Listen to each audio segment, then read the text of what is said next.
Did you notice that important work only gets done in the evenings, nights, weekends, and holidays? Yeah, it's the same for me. Hello, I'm Sumant Vepa, a developer, a DevOps engineer, and an entrepreneur, and this is my story. This is the vlog for Friday, December 25th, 2020. It's Christmas Day, and I got a lot of important work done today on holiday when I didn't have any other distractions. I'd been meaning to edit this video on making desktop C++ apps for macOS for a while. I wanted to do it on Monday, and I finally got around to editing the video today. But that got me thinking about a phenomenon where you notice that creative work generally requires you to work on nights and weekends, and that eats into your personal time. Paul Graham famously described two kinds of working schedule, the maker's schedule and a manager's schedule. And as a founder, you, especially in an early stage company or in a small business, you find yourself working in two modes. One is manager mode, where you're actually dealing with clients, with hiring, with your team, and dealing with various operational issues, your accounting, taxes, whatever else that you need to do. And this is mostly sort of manager work. It's a bunch of telephone calls or meetings you need to do. You make decisions and you move on. And that schedule is necessary if you're a founder. If you don't do that, you'll find yourself not making progress with your business.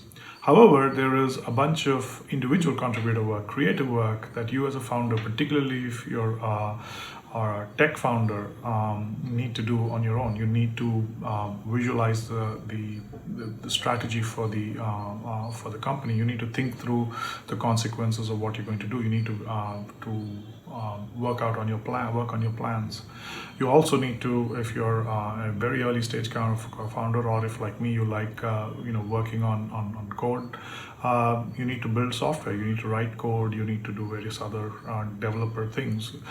But whatever your style of work is, there are a bunch of individual creative things you need to do, and you'll have to find the time to do them, not in between these various disruptions that you'll have during your workday, but when things have quietened down and there are no more interruptions. And typically this usually happens, for me at least, early in the mornings and in the evenings and nights, and like today on holidays. So how do you prevent yourself from kind of burning up both ends of the candle and burning out as a consequence? The answer is hard. The way I try to do this is I try to control the distractions that, or rather interruptions I have after a certain period of time. For example, I put a hard line of about 3:30 p.m. For meetings and telephone calls. I won't schedule client calls. I won't do meetings with my team, etc. beyond 3:30 p.m. So this allows me to focus from 3:30 p.m. to around 7 p.m. on individual contributor work, and then do a bunch of work early in the morning before the start of the workday. Usually people start trickling into meetings and making telephone calls and emails around 9:30 to 10, and that's when interruptions start increasing. So I usually try to work from around 6:30, 7 to 10 in the morning so that I get my individual coding work done. So I get two chunks of time, one in the morning and one in the afternoon, to get my maker schedule going, and then the in-between day is a manager schedule. So this sort of hybrid schedule is what you need to find for if you're a startup founder or an entrepreneur, and you'll find you'll have to tweak it a little bit, but it works if you manage it carefully. So that's my update for today. Merry Christmas, and I'll talk to you soon.